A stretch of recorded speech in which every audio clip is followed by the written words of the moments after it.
കലയുള്ളിടത്ത് കലാപം ഉണ്ടാവില്ല എന്നാണ് നമ്മൾ പറയാറുള്ളത്. കഴിക്കുന്ന ഭക്ഷണത്തിൻ്റെ പേരിലും അല്ലെങ്കിൽ നിറത്തിൻ്റെ പേരിൽ, മതത്തിൻ്റെ പേരിലൊക്കെ പല ആക്രമണങ്ങളും നിരന്തരം റിപ്പോർട്ട് ചെയ്തുകൊണ്ടിരിക്കുകയാണ്.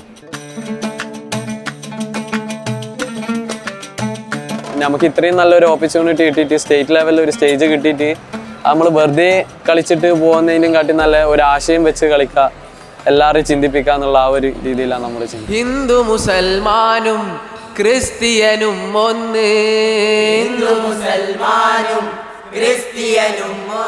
പാട്ട്, താളം, കോലുമുട്ട് കാര്യങ്ങൾ കൃത്യമായിട്ട് ശ്രദ്ധിക്കുക. എൻ്റെ പേര് മുഹമ്മദ് റബിൻ, വടകരയാണ് സ്ഥലം. റഹ്മാനി ഹയർ സെക്കൻഡറി സ്കൂൾ അധ്യാപകൻ കൂടിയാണ്. കഴിഞ്ഞൊരു 15 വർഷമായിട്ട് കലോത്സവ ഫീൽഡിൽ കോൽക്കളി പരിശീലകനായിട്ടുണ്ട്.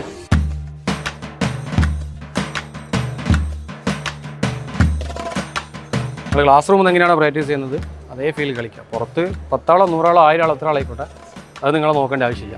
കഴിഞ്ഞ വർഷം ചെറുക്കര സ്കൂള് ഇവിടെ അവതരിപ്പിച്ചിട്ടുണ്ടായിരുന്നത് യുദ്ധത്തിനെതിരെ പലസ്തീനൊക്കെ ഐക്യദാർഢ്യവുമായി ബന്ധപ്പെട്ട് സമകാലിക പ്രസക്തിയുള്ളൊരു വിഷയം തന്നെയായിരുന്നു. ഈ വർഷം നമ്മൾ മുന്നോട്ട് വെക്കുന്ന ഒരു ആശയം എന്ന് പറയുന്നത് കലയുള്ളിടത്ത് കലാപം ഉണ്ടാവില്ല എന്നാണ് നമ്മൾ പറയാറുള്ളത്. അതുകൊണ്ട് തന്നെ കലയിലൂടെ നമ്മുടെ ഇന്ത്യത്തിൻ്റെ ഐക്യം ഇവിടെ ഉണർത്താൻ വേണ്ടിയാണ് നമ്മൾ ശ്രമിക്കുന്നത്.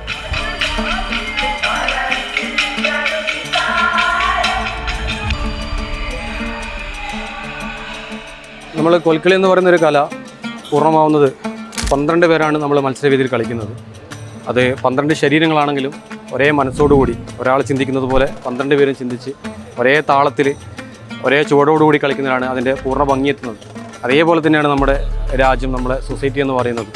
പല വർണ്ണങ്ങളിലുള്ള, പല മതങ്ങളിലുള്ള, പല ആശയങ്ങളുള്ള, പല വിശ്വാസങ്ങളുള്ള ആളുകൾ നമ്മുടെ ചുറ്റും ഉണ്ടാവും. അതൊക്കെ ഒരുമിച്ച് വരുമ്പോഴാണ് നമ്മുടെ സൊസൈറ്റി, നമ്മുടെ ഇന്ത്യ അത് ഏറ്റവും ഭംഗിയിലേക്ക് എത്തുന്നത്.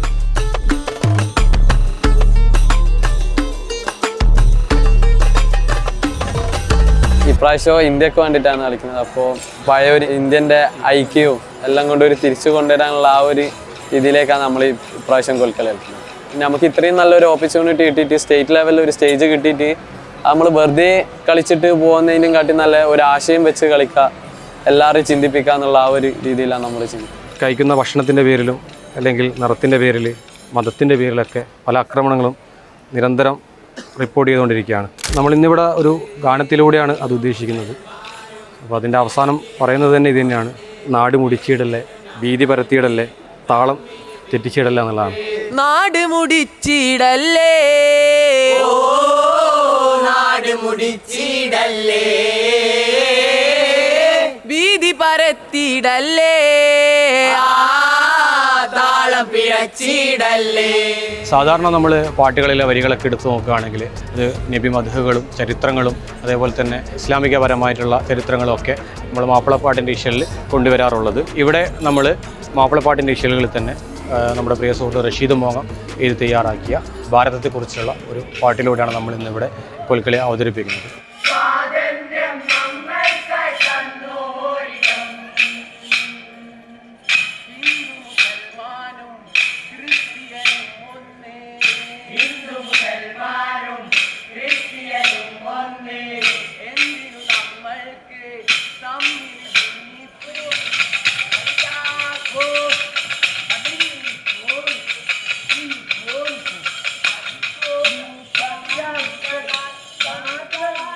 നമ്മൾ സബ് ജില്ലയിലും ജില്ലയിലും കളിച്ചതിൽ നിന്ന് വ്യത്യസ്തമായിക്കൊണ്ട് നമ്മൾ ഇന്ത്യൻ നാഷണൽ ഫ്ലാഗ് ഇവിടെ നമ്മളെ ഒരു കോസ്റ്റ്യൂമിൽ ഉൾപ്പെടുത്തിക്കൊണ്ടാണ് സ്റ്റേജിൽ ചെയ്യുന്നത്.